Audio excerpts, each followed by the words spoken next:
Hi, I'm Kent. And I'm Anna. We're married, we make movies, and we believe that anyone in any circumstance can make a feature film.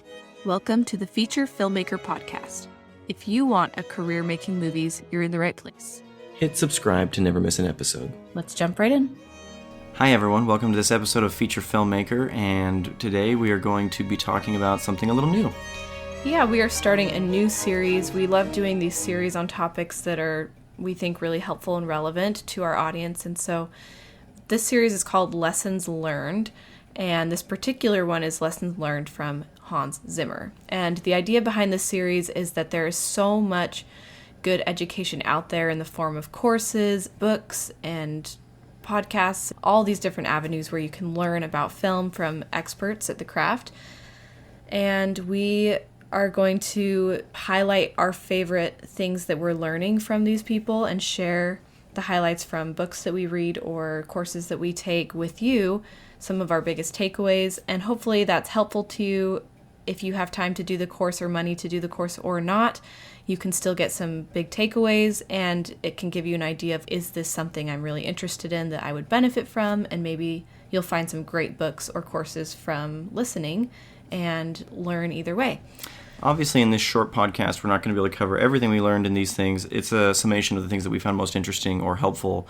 But today we're actually covering the masterclass course that Hans Zimmer teaches on masterclass.com, which if you're not familiar with masterclass.com, they didn't sponsor this episode of the podcast. However, we are subscribers, and just personally, I think I would highly recommend it for most human beings, especially filmmakers, because there's some really high-quality direct education on Masterclass from really big filmmakers and people in the film industry, including directors, writers, composers, etc. It's pretty rare, I think, to find people of that caliber creating educational content for filmmakers, whereas YouTube has tons of more specific content and education, but most of the time it's not from people making really big blockbusters and such. And so this Hans Zimmer one was really valuable. And what's interesting is I think we chose to do this one because we are entering that scoring phase, which we'll talk more about our composer probably in the future. We're really excited. We've already selected him, but the actual composition has only just begun. So we took Hans Zimmer's in hopes to learn a little bit more deeply kind of what the role of a composer is and how we can best work with our composer who's in the throes of this world of film composition. And he actually has sort of his roots in Hans Zimmer's genealogy of proteges, which is kind of exciting. He's trained under people who've trained under Hans Zimmer. I didn't realize that, but Yeah. That's cool. Yeah, this is an interesting one. So his course on Masterclass is specifically for people who want to be film composers. So some of it I probably won't use specifically, but it's still very valuable to understand all of the various facets of your craft, and hopefully will help me be able to approach working with a composer, understanding a little bit more about that process. So those of you who, I'm sure you all know who Hans Zimmer is. He has composed everything from Lion King to Batman and Muppet Treasure Island is the one that I feel like everyone should know. Sherlock Holmes was one of the case studies he uses in the course. He's composed everything. He has done tons of work. And if he didn't do it, one of the people he taught did it. I mean, his proteges include Harry Gregson Williams, Klaus Badelt, John Powell, people who composed, they've also had their own, huge careers composing major scores, so. Yeah, and just to give a quick little backstory on his life, he kind of grew up surrounded by music. His parents took him to symphonies and operas frequently. He didn't really feel like he excelled at anything else. His parents believed that television was going to be the end of culture and did not allow it in their home, but he did sneak into a theater once with his brother and listen to Ennio Morricone, who did the score for Once Upon a Time in the West, which was the film that he snuck in and saw and was inspired by to do storytelling with music. And I personally love Morricone as a composer as well. From Cinema Paradiso is where I first fell in love with his work. Oh, man. And so good. Morricone's work is super amazing. But when I heard that Zimmer's first film composer experience, film score experience, was watching the film Once Upon a Time in the West, that just made total sense to me.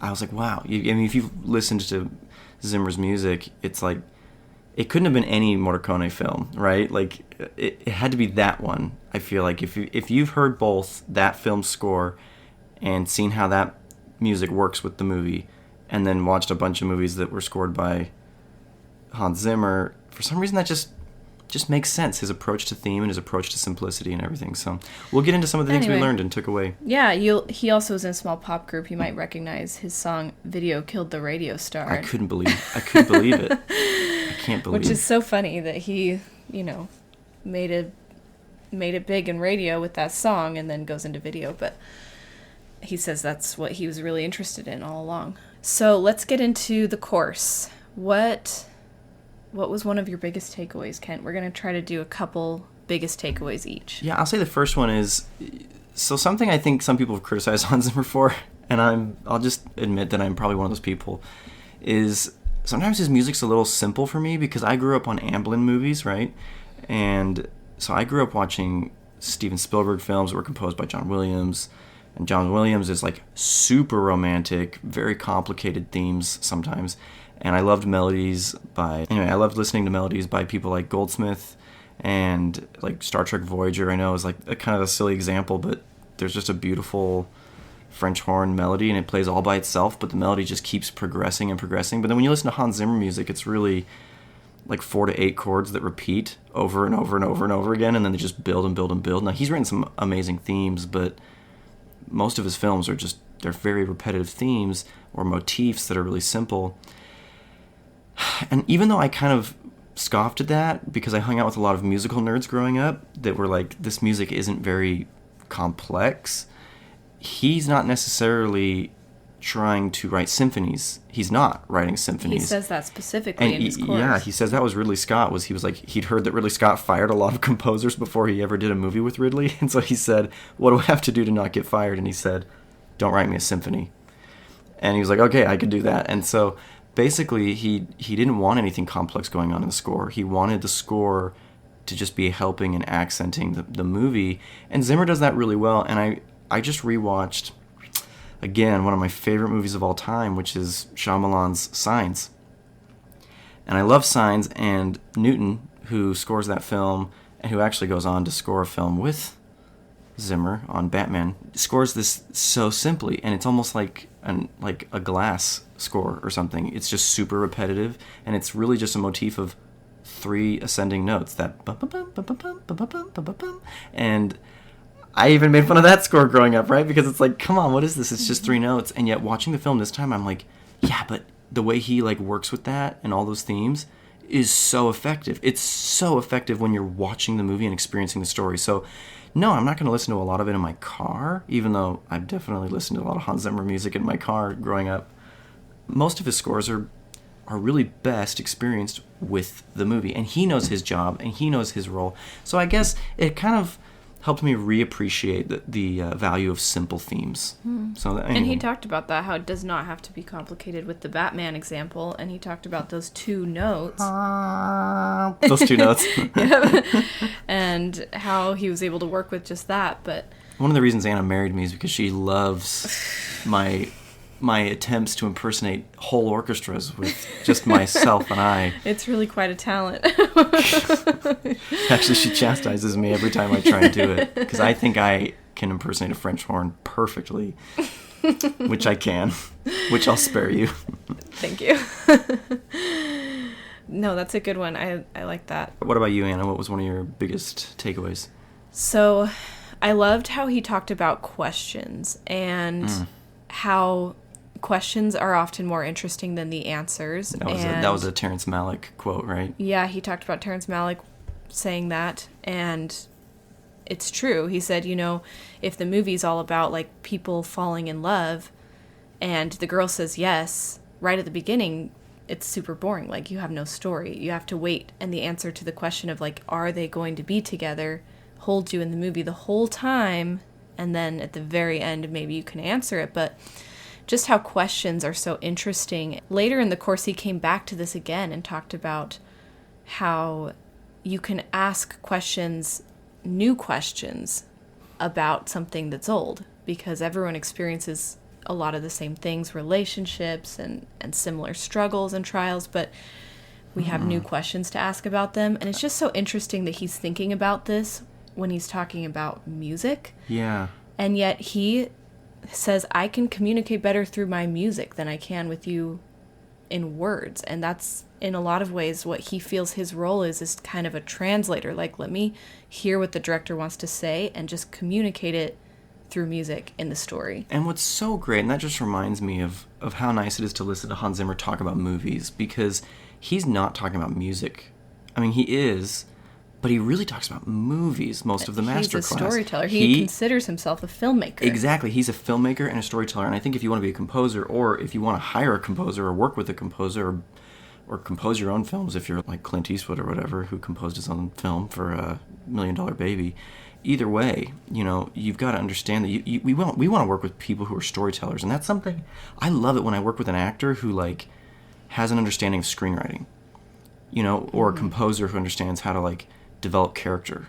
Because when they understand these things, it just helps you be more collaborative and not be like, okay, I have to baby this actor and not say any of the wrong things, or then they'll try and play to the emotion. And, you know, like, I like actors that are big boys and big girls, you know, like they're like, listen, we've got to tell this story. We know the craft. We understand what you're talking about when you talk about the frame and the shots and the rhythm and the whatever. And so Zimmer, yeah, I love what you're saying. I love what he said about that, and I'm glad you mentioned that, because composing it's storytelling. And if that becomes the objective, you're not getting distracted from the ends of the movie by the means of the movie. And one of those means is composition, right? The score. Well, and even his approach to storytelling by asking questions, I feel like is very liberating for me to feel like I don't have to have all the answers. And I don't want to tell stories where I feel like I know all the answers, because then they'll be very didactic, and I don't really enjoy that, telling people what to do or pretending I know what's best for everyone. But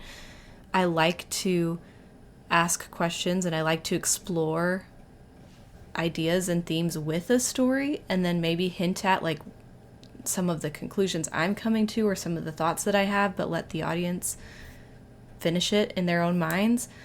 And I just felt like it was kind of even more permission to do that. Like, that's what we're all interested in. And for me, the most interesting part of a movie sometimes is the discussion afterwards, where we talk about the answers to the questions that the movie brings up, and would I have done the same thing as the character or not, and why. So I just love that focus on questions. Yeah, I love that too. I think it's effective. Like, it makes me think about stories. So I would recommend Hans Zimmer's masterclass to people who are interested in screenwriting or, you know, storytelling in general. It's good. It's helpful. Anyway, so one of the other takeaways I had was he talks about recognizing when not to score a scene, which I really appreciate. And so they're always like, he said directors will come in and feel like all this insecurity about a scene that's quote unquote not working. And he said, really is actually very helpful for a composer to see it and go, I actually think that scene's completely working, which maybe isn't always the case, but he says sometimes you have to just say, no. You know, directors, he said, are like the most insecure people about the film, because they've just lived with it through iteration over iteration. You know, they were there in the screenwriting, on the set, through editing, and then they show up and they're, you know, like, hey, what do I do? And he's like, this scene works. This scene is actually great. It's got good rhythm. It's doing all the storytelling. It's very emotional, and I can't think of anything score-wise that would improve it. Like, I think that it works great all by itself, and let's score something else, you know? Well, and that's good if he doesn't want to lay it on too thick, you know? Like, if the storytelling is already happening, you don't need more help there. Yeah. Well, and I would recommend the movie Signs once again for that kind of filmmaking. Or even one of my other favorite films is Silvestri's score on Castaway, Zemeckis' film with Tom Hanks, where Tom Hanks is on the island and there's no score from the time he gets on the island. I only realized this when I was an adult.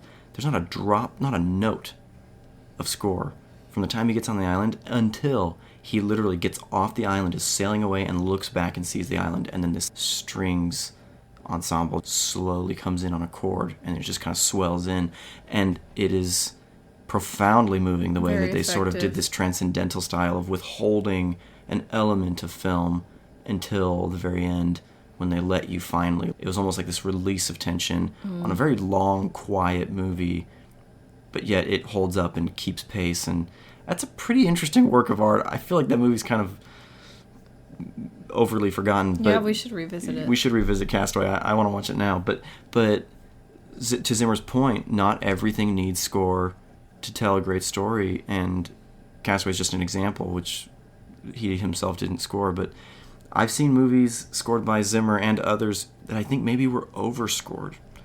And if you want my opinion, I think a couple of those films were Dunkirk, which was Zimmer, even though Zimmer did some really cool work on that, and Rogue One, I think was overscored. There was a lot of score, and that's just my opinion. It doesn't really matter. But my point is that I think sometimes in big budget Hollywood movies, which most of us don't have this problem, we feel like, oh, well, we've got all this money, we've got to score every minute of the film. And maybe some of us do have this problem because even if we're low budget, we want to be high budget. We want to seem like, hey, we've got a lot of production value. So if we can write a little more music, yeah, it seems like we've got lots of customized music, lots of themes, lots of different stuff. And that's not always necessary. So yeah, well, and this was one of my takeaways, is I love how he talks about budget specifically. And he says, we get a lot of interns, and they come in and they think they've gone to school and they've learned about the orchestra, and they want their first thing to be like unleashed on this giant orchestra. And he says, what you're really going to unleash is probably some little app on, your computer. And you have to take everything that you're wanting to put into that orchestra and put it into that instead. And yet he talks about how sometimes the films that have the smallest budgets are actually the most creative and the work that you can be most proud of it, because it's more of an accomplishment to be able to do that with less resources, something effective, something different. Yeah. And when you have lots and lots of options or resources, then there's not that need for creativity, which he doesn't go into this as in depth as I'm about to, but Kent and I, or you and I, have talked about how creativity is problem solving, and we have to have problems to be creative. And so if we are faced with a situation that's too easy, there's no room for creativity. Yeah. Like if you can buy away every single problem, like hire every problem out, where does your role go? It's not interesting anymore. Well, yeah. And what's so cool is that something I do really admire about Zimmer is how creative and how collaborative he is. And I just watched a Vanity Fair video that he did on his score for Dune, which just came out, relatively recently in regards to his career. And he, first of all, to your point about the app, is he said, if you ask me why the drums in Dune are synthesized, he said it's because I like to make my own synths, and I just enjoy that. He's like, I don't feel like I have to justify that, And so he has no poo-poo feeling on synthesizers or whatever, and yet you look at what they did to compose the score for Dune during COVID. So they didn't get any orchestras together, they got bands together, splintered through locations. They just invented heaps of weird instruments and played around with modified flutes and weird instruments that they invented just for the movie. That. He said he talks about asking his musicians what are sounds your instrument makes that you're not supposed to ever make with it. Yeah, he definitely. You watch the Vanity Fair on YouTube, him breaking down his score for Dune, because it just gives you a taste of how respectful he is of the people he works with, which I think is really cool, and just how deeply creative a person he is. He really wants to take himself back to those teenage years when you're just full of angst and lots of ideas and not afraid to try things that could just totally be ridiculous. And anyway, whether you like the score for Dune or not, it really helps you appreciate just how much craft and energy and I don't know, intelligence is required to create these things. And so I was really in admiration. And he does break down in his masterclass a lot of his score for Sherlock Holmes. And he said, why did I pick that particular movie? He said, because anyone could have written it. It's actually very simple. I wanted to pick something that is simple to demonstrate that you don't need much. You can have very modest instrumentation and create something with just the piano, or in this case, mostly a violin. Or he joked about, the rubber band and box or something, but you really don't need much to find a way to communicate with sound. Mm-hmm. What were some of the other big takeaways? Did you have any other big takeaways? Yes, I think the other biggest takeaway I had was writing every day. He talks about the importance of this, and he says, occasionally I will get to the place where I haven't worked on a movie for a little while, and I feel this huge inadequacy and this big mental block of like, oh, I don't even know how to do this. Where does this come from? He said, but that hardly ever happens because I write every day. And if you're writing every day, you don't have that problem. And he talks about... Writing music, right? Yeah, writing music in his case. But speaking his language every day. Exactly. It relates to other things. And he has music diaries that he goes through and shares how he does a music diary entry every day, which is just kind of this space he creates in his day to work on writing music. And it's not even always a specific project so much as like, oh, this could be an interesting romantic theme for something. Or right. Let me just take a piece of something I'm working on and just play with it and go crazy and see what I can make. And he just has these little diary entries, and he writes a little bit every day, whatever it is, to keep himself fresh and in his craft. That was something that I have experienced and highly encourage as well. Just that practice of getting into what you want to do every single day that you can to keep it on your mind and keep your muscles strong, so to speak, in that area. So I loved that. Yeah, when we took screenwriting together, well, we didn't take it together, but we took it from the same professor, Anna and I did. And, it reminds me of the exercise of having to take like 5 note cards a day and writing like a line of dialogue, a scenario, a character, sort of like a little quick slug line about a character or whatever. And I don't do that every day, obviously, but I have found that just writing down a movie idea or a scene, or if I hear my kids say something funny, I'll write it down for like just the exact wording that they used to say that thing. It's just so interesting and so unexpected, because kids will always do that, right? Because they have no cliche programmed into them because they've not already read the canon of literature and they haven't been around long enough, for to have been like sort of jaded and ruined. And so they'll say something like, so I just watched Sleeping Beauty today, and my son, there's the scene where Maleficent says, "Did you really think you could defeat me, the mistress of all evil?" And my son says, "Oh, the queen of naughtiness." and it's just like, you never know exactly what the next word is going to be. And that's like a subtle example, to be honest. Sometimes they say things that are just so, you think, because your brain fills it in. Your brain wants to fill in.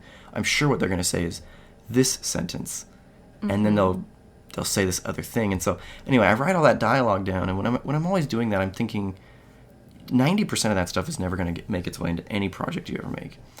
But it does help you feel like I'm just loaded with good ideas. My folder of unused story ideas at this point it's actually getting really big, and I know that I'm never going to have time to make all those movies, all those shorts, all those features that I've had ideas for, and some of them are really good. But the funding and the acting and the script and the whole structure of the story may never come to me, and so that's fine. I know most of those, and the time, which just frankly isn't available now, even if I live to be 110, to make all those films. But that's okay, because it's just like going to the gym. It's not like I'm going to need to lift a car off of a person at any given moment. Most of the time, most of these muscles are going to go unused, but I want to be healthy and I want to live happy, and as a writer, it's just important to be writing every day. As a composer, it's good to be writing music every day. Yeah. And then today, I got my camera out because I haven't shot anything for a long time, and it's been really frustrating to me. And I think I've been coloring some of my own footage from Loved and Lost, and I'm a terrible colorist. Luckily, I have someone better than myself working with us, and it's helping me learn my limitations as a cinematographer. And so I go back and I need to shoot more, and it's just relieving to shoot some things and to shoot like one little shot where you go, hey, that was pretty good, And so anyway, I just really appreciate you sharing that, Anna. It just really strongly resonates with me. And even on like a feature, right now I have a feature that I want to make after the Loved and Lost, and I don't want to neglect the Loved and Lost, but I'm trying to write a page every day, which takes like no time at all. Really, it doesn't take much time. And once you've really gotten started. And so if I didn't have a scene, like a page of the script that I could write, I would just write a page about this character and try and flesh out this character and just write everything that comes to my mind about who this person is. And that comes a little faster for me than like trying to compose a scene. But doing that also helps me feel like, hey, this movie's not going to die. It's not going to die before I can get to it, you know? Yeah. So it's just all really healthy to just work on like 1% improvement on all these little areas. Yeah, if you could have one takeaway from this podcast, I hope that might be it, because this is the number one thing that we see for people who come into feature filmmaker academies, is that they have to learn to work every single day on their project just a little bit, or at least every weekday.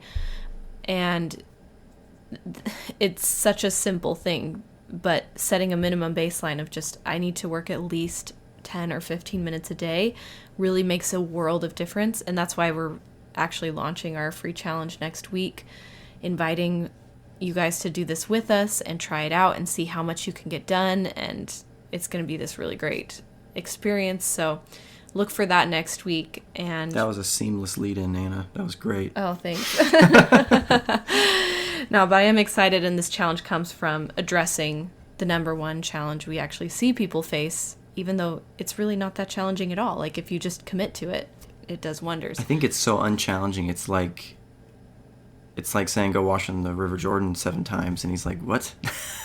That's it? Like, that's not going to do anything. You know, that's not going to do anything. It's not going to cure leprosy. You're like, no, it's really that simple. And I mean, it just hit me, even just silly as it sounds, it hit me that I could write a feature in 3 months if I just write 1 page a day. Yeah. 4 months if I take a month to kind of let the whole thing simmer and build out all the characters. And even if I like outlining, which I have a mixed relationship with, it's sort of like a give and take. But how many years and years go by? I know tons of people. I know tons of filmmakers that say, one day I want to write a feature film. One day I want to write a feature film. And I'm like, do you realize that before like your next birthday, before Christmas this year, you could have written the first draft plus subsequent drafts if you just wrote 1 page a day? Yeah. That is not hard. And the first draft might take 90 days if you want to write a 90-page script and you write a page a day. Let's just give you 120 days, which is 4-ish months. But then the second draft is going to take like a week, because all you're doing is reading through it. The hardest one is the first. Cutting 10% and then planting everything in Act 1 that should happen in Act 3, or that does happen in Act 3. Yeah. And then you're just like, yeah, it's like a pretty decent second draft. And that took you like a week on top of the 4 months. And bam, you've got a readable feature. And it's so, yeah, every day. So thanks, Hans. I think it's also just because sometimes things are so easy to do that they're easy not to do. Yeah. And this is one of them. But yeah, that's something I've talked to a lot of young, like, teenagers about, is you can't cram character. You know, like, even simple things that you do every day, like daily habits, like getting enough sleep, or praying, or learning how to learn, studying, meditating, whatever it is, these little things that you do every single day over the course of time makes a huge impact on the world and on yourself.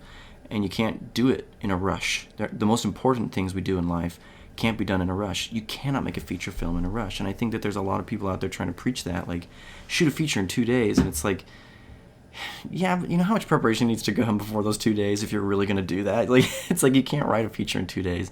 You can. Prove me wrong. Who cares? But most of us just can't cram. You can't cram feature films. And if you do, you can't sustain it. Cram and get high quality feature films. Yeah, and I had someone remind me. You're going to sacrifice something. I had a dear friend remind me of cheap, good, fast, right? Like, you can't have all three. And so sometimes if we want it to be cheap and good, we've just got to take our time. And that's where most of us are at, I think. Just take our time and make something really good. And so, yeah, that writing every day is just that, like, it's that thing that, it's a tiny little habit, but you become this total little master of something over the course of decades. When over the course of decades, most people have either ruined their lives or quit the craft, you know, because cramming has proven unsustainable. Yeah, totally. Any other takeaways that you wanted to touch on? No. I for me, those are the big ones, and I appreciate all the ones that you've shared, and I feel like they're good reminders to me, honestly, the valuable stuff that he shares in the masterclass, and just things that I've maybe realized before that I needed to hear again. Was there anything that shocked you or that you really disagreed with? Really disagreed with from Hans Zimmer's masterclass? Either or, shocking or disagreeing disagree. I don't know. I mean, like, I guess maybe I was shocked by some of the things that he shared that I super agreed with, because I don't feel like he's always demonstrated some of the things that he taught, which I have a lot of tolerance for, to be honest. I don't think that's hypocritical, because I think he's composed a ton of movies, and I think that's laudable. Laudable because I think it's good to stay busy and make lots of work, and if you want a few masterpieces, you're going to have to make a lot of stuff that might feel repetitive or derivative, or sometimes the director might want that, or sometimes and he there has a are lot way of more respect forces. He has a lot of respect for his directors, and sometimes there's forces outside your control on these big movies, so you can't always just chalk it up to, oh, so and so just didn't show up that day. It's like, no, I mean, they might have gotten like 4 weeks to turn this thing around. It's like, here's a ton of money and just whip something out. Mm-hmm. And so I guess it was nice to actually hear him say things like, this is the best way to do things, and I go, oh, well, it doesn't seem like he's always done the best way, and I'm not going to do the best way every time either. No matter how hard I try, I might fail, despite my better wisdom, despite my knowing better, quote unquote. Sometimes the circumstances will just play out that after you sign the dotted line and you get into the project, timelines get cut short, budgets get cut short, things you try, you take risks and they don't pan out. And that's okay. You've got to make a lot of stuff and take some risks, and some masterpieces will happen, and it'll be worth it in the end. You'll learn. So I appreciated that he was honest and taught what he knew was right, even though maybe all of his stuff isn't. He'd probably be the first person to admit, I feel like he's a really humble guy, that like he's not the greatest composer in the world, or that he hasn't, like, or that not every single one of his scores is like really great. He's probably got some that he wishes he'd never done. I have stuff that I wish I'd never done, but not really, because I had to do that stuff to learn. No, that's good. Yeah. Shocking. Well, I had two things. One's really quick that were kind of shocking to me. But I must say, shocking to me that he wrote "Video Killed the Radio Star." Yeah, that was what was shocking. Oh, it's so funny. Couldn't believe it. Well, I can't say that I disagreed with anything that he said that I can think of. I felt like I was surprised how much I agreed with him, like you said. But I was kind of shocked when he talked about music history and like what to study. And he said, well, you could just study all the B's.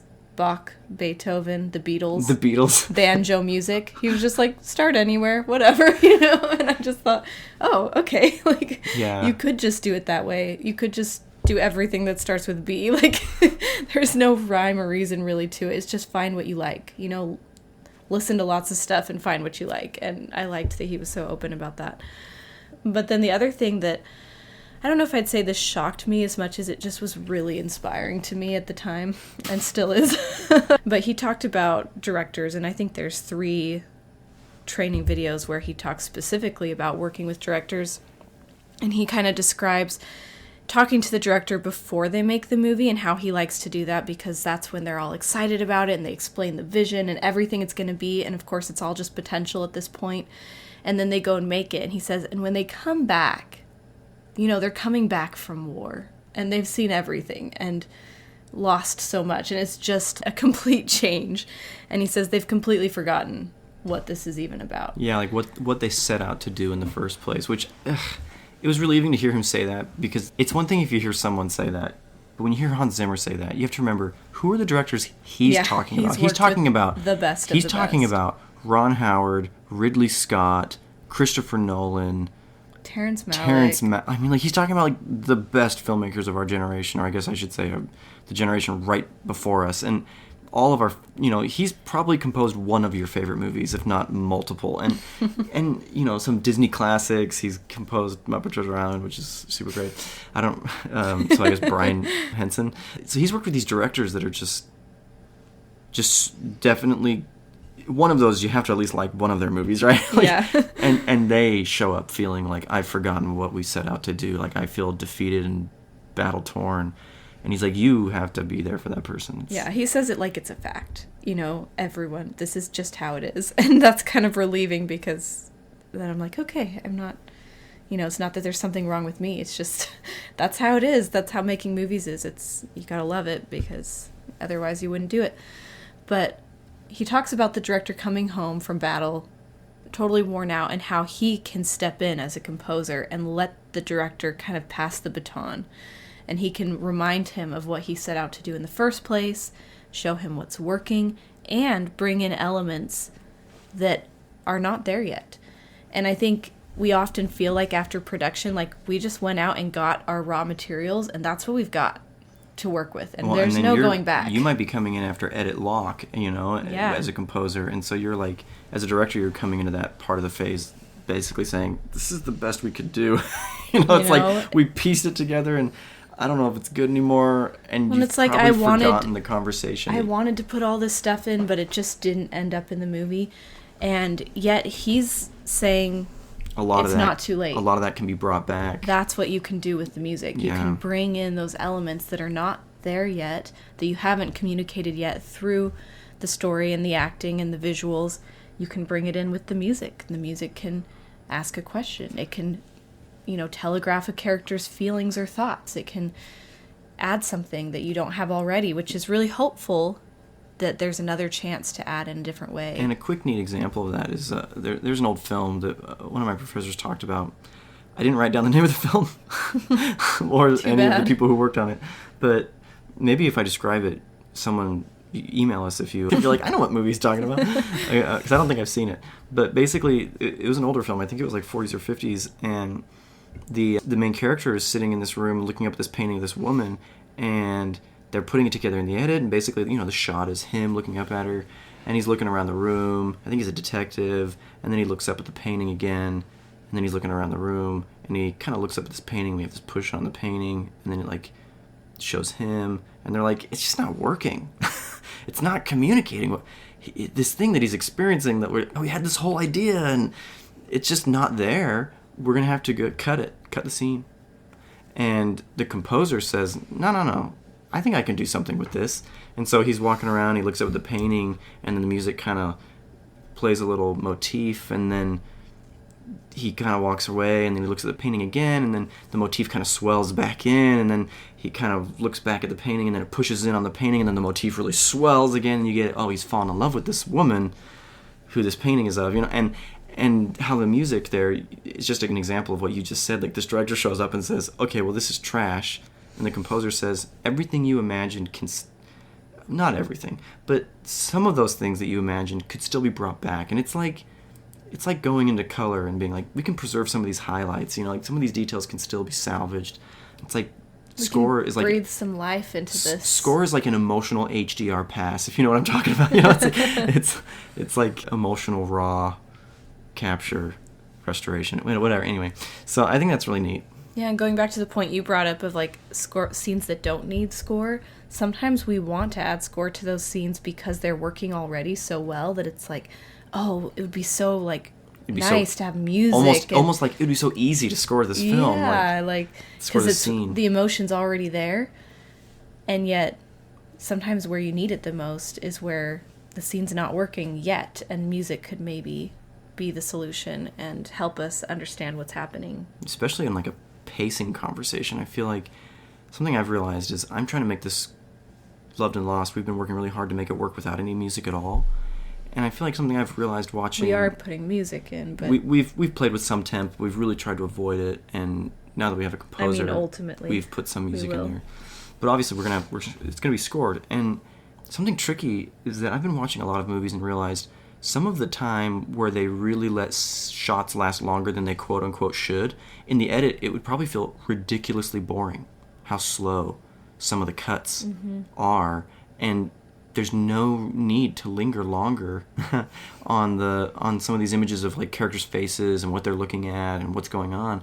Except when you watch it in theaters, they're just letting the score let it rip, and the score is just kind of finally doing some of the talking, and they give it that breathing room to do some of that talking. And so that's helped me realize where it's really valuable to not always suck all the air out of the edit before you get it to score, because you might be able to say, hey, let's slow the edit down here. I know it feels boring to watch their face for 10 whole seconds, but a really interesting piece of music here, carefully done, in collaboration, could really help us get it to where exactly we want it to be. And so I think that's why Hans Zimmer has even mentioned liking to work through the editorial process, Well, he said it used to be that you would only put in the music after picture lock, and he said now that's not the case anymore. Yeah. Like, you can be in on this from the very beginning. Throughout the film, you can be coming up with ideas and working with the director, and then you can, even during the edit, be working together with the editor. And Giacchino even, I just was listening to a Dolby podcast interview with Matt Reeves and Giacchino and the sound team on The Batman, which is in theaters. Mm-hmm. And Giacchino composed the main themes before production. And right before one of the key pre-production meetings, they were getting close to going into first day of shooting. And Matt Reeves' partner just says, hey, you got to listen to this. And he cranks it in the car before they go into this meeting. And Giacchino had this piece of music that he'd already written and shown Matt Reeves, had actually gotten it recorded with live instrumentation, and it was like a surprise, and it was just like this totally like mind-blowing thing for him. He just like cried in the car, and he was totally inspired, and he said that was really helpful for us to be able to, he said that music informed Robert Pattinson's performance as Batman. He said, you showed me all of these books and comics and all this reference material, and he said the number one thing that helped me understand exactly emotionally what this version of Bruce Wayne / Batman is experiencing and who he is was that music. Mm-hmm. He's like, I just listened to that and I just understood who this guy was and who your vision was for him. So it's just really so cool that collaboration was happening totally in pre-production, and that it was informing the actor before he... And they talked about how he would listen to that music when they were doing ADR, like a year later, right? A year after principal photography, they're having to do ADR and match the emotion and everything of the scene. And so Pattison would listen to the music and get into the rhythm of like what's going on with this character and be able to bring an honest performance in the ADR studio, which is, I don't know, that's really cool. I just love that because I feel like music and sound are so much of what makes movies what they are and so distinct as a medium. And, it's 50-50 visuals and sound. And yet, I actually think sound has the bigger influence on your experience of watching a film. And they've done tests that show that people would rather watch a film that looks really pixely and bad, but that sounds great, than try to watch a film that looks really nice and sounds bad. And so we're less aware of the influence that it has on us, and yet it's a stronger part of our experience. So I love that that's something you can start thinking about way in the beginning of the process is, what is this going to sound like? We've done a whole podcast episode in preparation, and if you watch that one on Matt Reeves' interview with Dolby, with his sound team, you get a sense of how early the conversations were with his sound team, talking about what is this movie's sound going to do, and what's our philosophical approach to sound and music. And Zimmer talks about this as well in his masterclass about like pre-production conversations versus post-production conversations, and that composers can be included in that. Well, we probably need to wrap it up, but we should. I will say we're going to put in the show notes the information for the masterclass. If you want to check it out, we definitely recommend it. And if you are wanting to go into composition, obviously this is a good fit for you, but even if you aren't, if you're going to work with the composer, work with the sound on the film at all, I think it's very inspiring, and it inspired me in lots of ways that just have to do with creativity and being an artist, completely unrelated to what exactly is the medium we're working in. If you're a filmmaker of any discipline, cinematographer, DP, writer, director, whatever, actor, I think it would behoove you to listen to this masterclass, because it just shows you how everyone is a filmmaker. Yeah, all of our disciplines interact. We're a big team, so... And it's all really one discipline, which is making movies, making these things exist, which I just... it kind of goes into producing, but like we're all producers in a way. Like we're all making it exist. So anyway, thanks so much for joining us on this podcast episode. We really hope you enjoyed it. We hope that you learned from it and that you are inspired to go out and learn some more, maybe from other resources. All right, we'll see you next time. Bye. Thanks for joining us today. If you like what you're hearing on the podcast, you'll love the Feature Filmmaker Academy, a program designed to teach anyone how to finance and finish a feature film. There are many resources teaching you how to do a great job, but what they don't teach you is how to get the job in the first place. You cannot have a career making feature films until you've made at least one. anyone can make a feature film using our proven model. It's risk-free. If you follow all the steps in the program, you'll finance and finish a feature film or we'll give you your money back.